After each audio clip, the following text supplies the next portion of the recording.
Joining me on the set, our international affairs commentator, Douglas Herbert. Hello to you, Doug. I was wondering if you could play off a little bit more of what he was saying there. The buildup that we've seen of tensions over the past year and a half, nearly 2 years now. Talk to us a bit about that. Yeah, and the word itself, right? The buildup of violence, the tensions, it almost becomes hackneyed and cliched. You start to roll your eyes. But it really has been a sort of incipient creep of violence and violence. Let's not forget Israel has fought 4 wars against the factions in Gaza, the Hamas, which rules it, and also Islamic Jihad. Since that territory was effectively seized, control of which was seized in 2007, we've had any number of tit-for-tat skirmishes and conflagrations since then.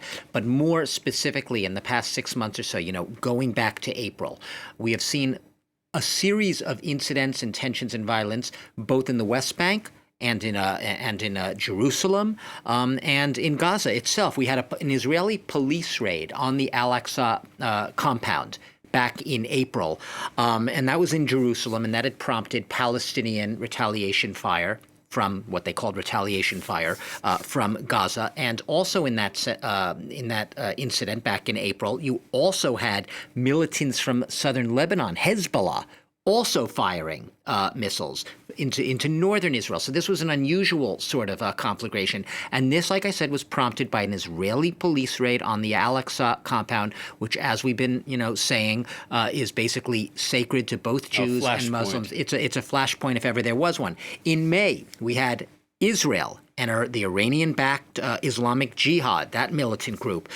They also fought a short war. It didn't last that long, but it was their second sort of head-on, full-frontal confrontation, Islamic Jihad and Israel, in less than a year. And that had followed after the death in an Israeli prison of a hunger-striking Palestinian militant. So there was that as well back in July, and this garnered giant international headlines, and it's been ongoing really ever since. We had a large-scale raid, incursion by Israeli security forces in the northern West Bank city of Jenin, basically. And in that was an effort, as the Israeli security forces depicted it, it was an effort to root out Palestinian militants or terrorists. And the operation basically was one of the biggest ones in decades. It killed at least 12 Palestinians, 1 Israeli soldier as well, and thousands of people were sent fleeing from their homes. And that raid on Jenin, it garnered the headlines because it was so deadly and it was so brutal and so violent and such a clash. But it sort of underscored the fact that those types of security raids by Israeli police in the West Bank, we're not talking Gaza here, we're talking West Bank, had become almost routine. And they have also been sort of a factor in the building up of this sense of resentment against Israeli security forces, sort of an oppressive security dragnet, if you will.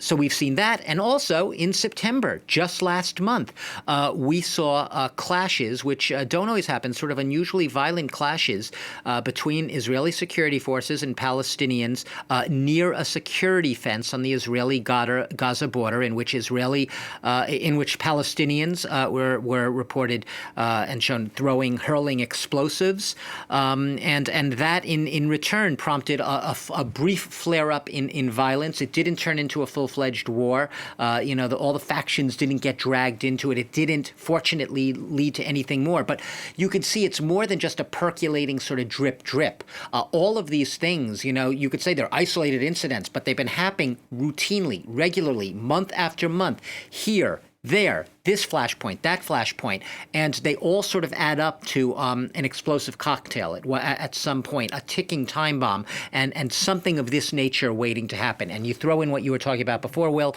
with the political reality of a very hardline right-wing Israeli government, a more determined and more dominant and powerful Hamas, and there you go, a conflagration on a large scale like this waiting to happen. How significant is it that Islamic Jihad is joining forces with Hamas?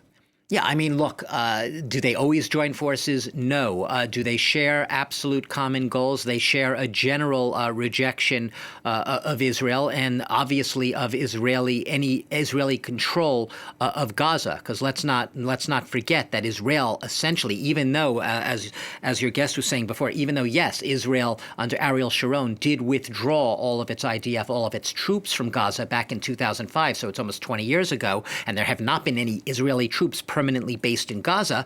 That's true. But what you have had, as you rightfully brought up, was the reality of an Israeli blockade, an Israeli-Egyptian blockade also, because let's not forget the southern border of Gaza borders with Egypt. So both Israel, both Egypt have very, very almost like, a faucet, turning it on and off at very, calculative, selective moments. But they have regulated whatever can come in and can come out of Gaza. And as a result of that reality, you have had, obviously, healthcare. You have had that has been effective. Electricity, sanitation, the entire economy. Perhaps half of Gaza is unemployed, and a lot of the rest living in essential poverty. So all of that at the same time, that reality of Gaza, it's not to excuse by any means what's happening today. And few people we've spoken to this morning are even trying to do that, to justify that. But it is a reality that has to be taken into account if you were to try to even begin to piece together what has led to this current conflagration. All right, Doug. Thank you very much. Douglas Herbert, our international affairs commentator.